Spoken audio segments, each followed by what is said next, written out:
Now, Yorkshire Water has announced hosepipe restrictions will be brought in from Friday in an effort to protect water supplies this summer.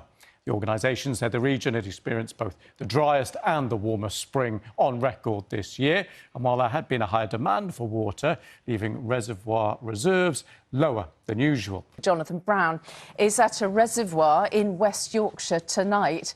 Looks pretty empty, Jonathan. How bad is the situation there? Well, water levels at reservoirs like this really do paint a stark picture at the moment. To illustrate that, as you can see, there is a bridge behind me here at Batings Reservoir in West Yorkshire. Normally that bridge in this entire area where I'm standing would be completely underwater and has been almost ever since this area was dammed in the mid-1950s. But dry weather has exposed this and there could be much more of it to come.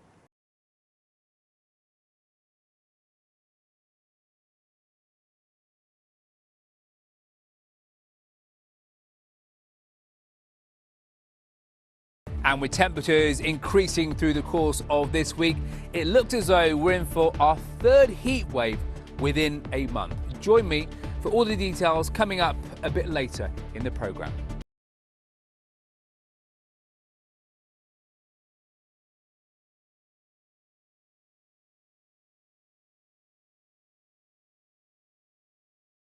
Carol, because the weather's looking splendid. Morning.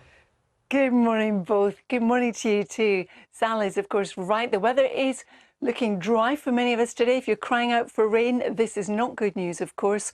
And there's no significant rain in the forecast either. But if you're stepping out in the Highlands this morning, it is cold. Altnahara currently only 4 degrees. Perth and Preston 7 and 8 degrees. A little bit milder further south at 13 degrees. The other thing worth noting is the pollen level. We're looking at high levels of pollen, nettle and grass across much of the UK. Good morning to you too. It's getting warmer, Sal, or hotter depending on where you are as we go through this week. But I want to show you some quite rare clouds that our brilliant weather watchers spotted last night. Now they're called Noctilucent clouds, sometimes referred to as night shining clouds. They are quite rare. They're at high altitude, usually about 40 miles up or so. They're made up, you see them here, made up of ice crystals and meteor dust. And the best time to see them is a couple of weeks either side of the summer solstice. Because the Acropolis in Athens has been partially closed because of a heat wave in the country. Yeah, Greece's culture ministry said it will be shut from 1 o'clock to 5 o'clock today. They say that's for the safety of workers and visitors. Why? Well, as Sally says, hot temperatures set to peak at 37 degrees Celsius later. Have you been? Yes. There is no shade, is there? And it's a tough climb. Yes. It's a lot of steps and a lot of hills. Yes. I'm not sure it's going to get quite that hot, but Carol could be about to prove me wrong. Morning, Carol. Morning. Good morning, Sal and Ben. Good morning to you too. We are looking at temperatures rising as we go through the course of this week. And for some, we will get into the 30s anyway, probably the low 30s, but it's one we're keeping a close eye on. And it really kicks off on Thursday. You can see by day how the temperature levels rise across the UK. Not just by day, as I mentioned, by night there won't be much of a respite, which makes it really uncomfortable for sleeping. The cooler conditions will be along the coasts. We're in the west coast, we'll have some cloud coming in at times, and we'll also have some sea breezes developing, so it's certainly one to watch.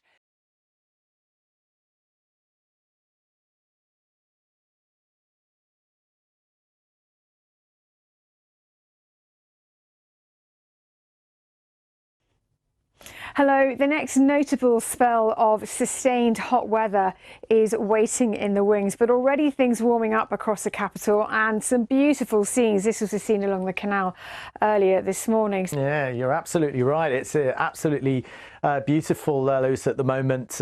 Stunning weather with sunshine, perfect for riding a bike, but over the next few days it might get a little too hot. Take a look at the heat. It's even spreading northwards into parts of Scotland and also Northern Ireland, and I think this is the point to make with this heat wave. Friday onwards we'll see that hot air spreading across Ireland and also towards Scotland, because the past heat waves have been confined to more eastern and southern areas of the country. On this occasion we'll see that heat right across the UK. So look at these values in Cardiff, 32 Celsius, perhaps even beating London there at the weekend, and in Northern Ireland and also Scotland. In some spots, temperatures are expected to reach the high 20s. So some of us will be jumping up and down with joy, but for others, this is quite literally, I have to say it, a nightmare. A lot of people don't like the heat. It can get a little too hot.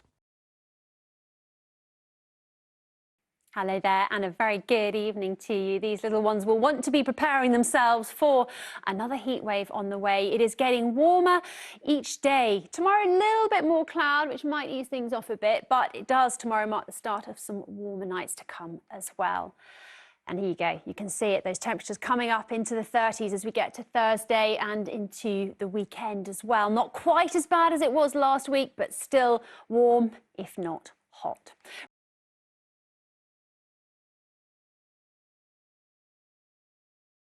We've got that high pressure building, keeping things very settled. So once again, you can see those temperatures climbing up into the 30s and the overnight temperatures staying in the high teens, making it uncomfortable for sleeping. I mentioned the high pressure there. That means that the air is very settled, not a lot of movement. So I'm afraid we've got high to very high levels of grass pollen and high nettle pollen at the moment as well. That's it. Take care. Cheerio. Now, Alex is at Eltham Palace in southeast London. Beautiful evening, isn't it, Alex? Another heat wave on the way, and it could be the longest yet. Absolutely, Mary. Yes, it looks as though this heat wave is going to last quite a few days longer than the previous two. And we've had, well, this will be our third heat wave in pretty quick succession.